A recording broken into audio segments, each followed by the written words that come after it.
Hi everyone, Leigh here, aka HRManifesto. Thank you so much for joining this I Have a Toxic Boss, Now What coaching. So many of you have reached out on this topic, as well as what do I do in a toxic work environment. Gosh, I've been there. It sucks. It really, really does. So I'm going to offer you some tips and tricks here and my perspective on the topic. If you have something personal that you'd love to discuss with me more in depth, something sticky, goal you're trying to achieve in this space, absolutely feel free to reach out to me at hrmanifesto@gmail.com to set up a one-on-one virtual coaching. You can absolutely do that. That's my bread and butter. I love coaching, my favorite part of HR, so I'd love to help you if I can. Check out my content as well at Instagram and TikTok at HRManifesto, same handle across all the platforms there to make it easier really on myself. All right, so what to do if you have a toxic boss? You run.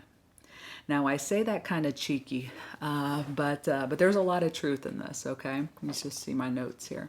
There's a lot of truth in that. The reality is that the only person we can control is ourselves. We can't control anybody else. And so when somebody tells you and shows you who they are, believe them. So if you have a toxic boss, chances are they're probably sticking around in that role for a while, right? At least longer than you'd like. And that's who they are. They are not changing, right? They are not changing.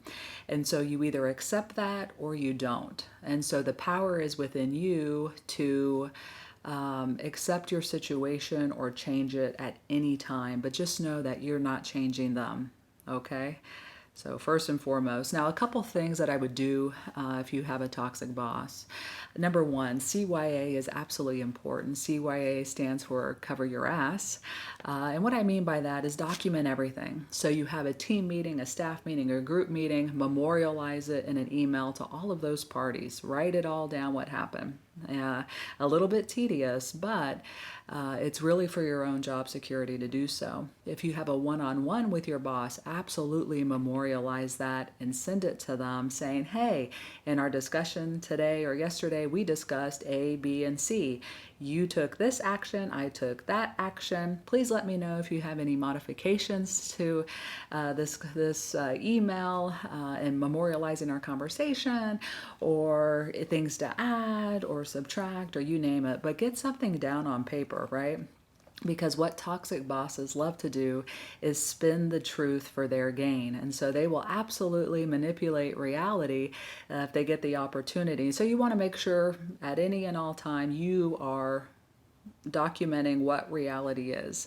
You can also take notes, like in a draft email or a running Google Doc, of observations or things that happened or disparaging remarks or whatever, times you didn't feel right. You can certainly keep a running list there in case you need to package all of that up and hand it off to an ombuds person or HR or the 1-over-1 leader, or it's wonderful prep for your exit interview, right?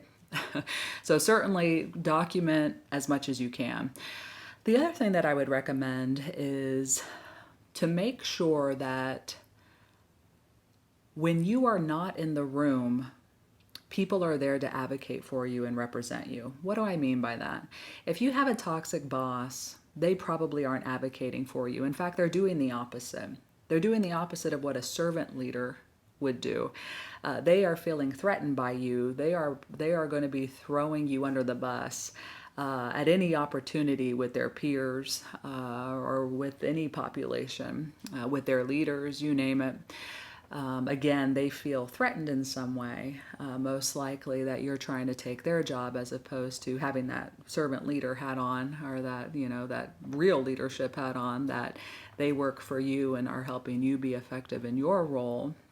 And so at any time or moment, you want to make sure that the room is filled with people that know you and that can champion for you and that can advocate for you. Well, how do you do this?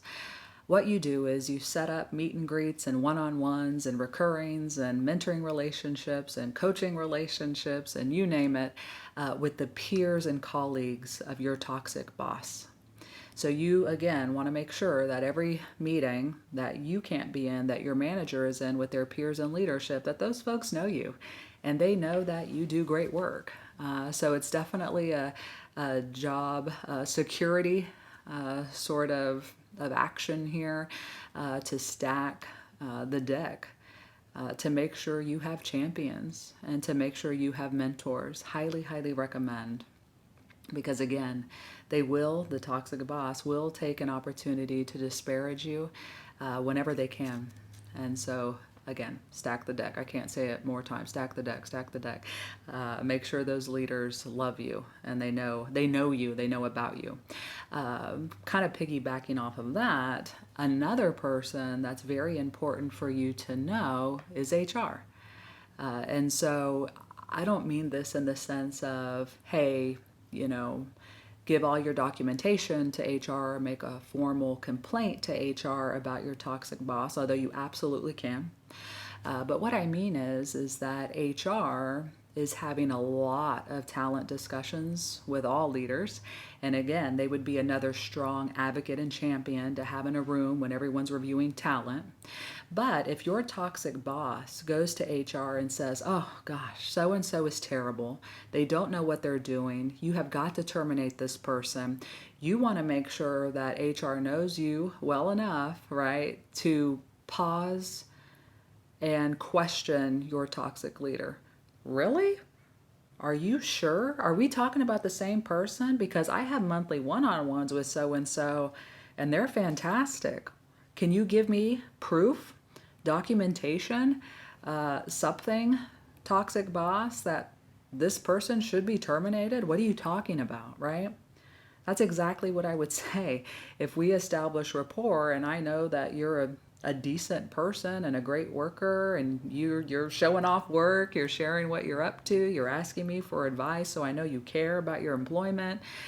That's exactly how I would question that toxic boss who, guess what, I probably know they're toxic, right? And I'm doing what I can to document on my side. But I'm going to be questioning them. Really? Where's your evidence? Where's your proof? Where's anything? You have no notes. As far as I'm concerned, this is our best employee because there's nothing here. You just want to terminate them. Why? Right? So again, very helpful for you to get close to HR and have them become advocates and champions for you, and help, I guess, fend off your toxic leader if they get a wild hair and decide, gosh, I just want to terminate them. I just want to take them out without any cause. At least hopefully you would have someone in a position of power as it pertains to advice and counsel on terminations having your back. You really, really need it, So certainly get close with HR. That's going to be a big one.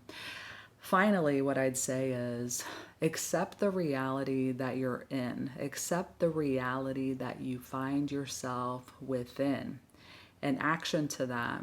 And here's what I mean by that is a lot of times we say, gosh, this sucks, but if so-and-so were to leave, it would be great. Gosh, this is hell on earth, literally, but maybe next year it'll be better, right? We put all these kind of qualifiers. We make all these assumptions. We try and paint a rosier picture a lot of times as we continue to suffer. Now, as I began, the power is within you. It's within you to choose where you go each day and who you go there and hang out with. And so accept the reality you find yourself in and action to that. Right? Accept the reality you find yourself in and action to that. If it's not bad enough, then no action, right? Maybe try some of those tips and tricks that I gave you for, job security and job protection. But if it's bad and it hurts, accept the reality that, God, this is bad and this sucks. And start actioning to that. What's next for you? Where else can you find joy doing what you do? Start applying to new roles. Start applying internally and finding other positions under great bosses. Start chasing great bosses that will invest in growing you and your development and advocating for you and getting you those really great promotions and opportunities, because it's not going to be that toxic boss. They're threatened by you, and they're going to do anything to make your life hell so that you quit and so that you are not a threat to their employment. They are sick of you making them look bad, okay? So every sort of tactic's on the table for them. Accept the reality that you're in and action to that. Awesome. Well, I hope this quick coaching on what to do if you have a toxic boss helps, gives you some perspective there, and puts you to action.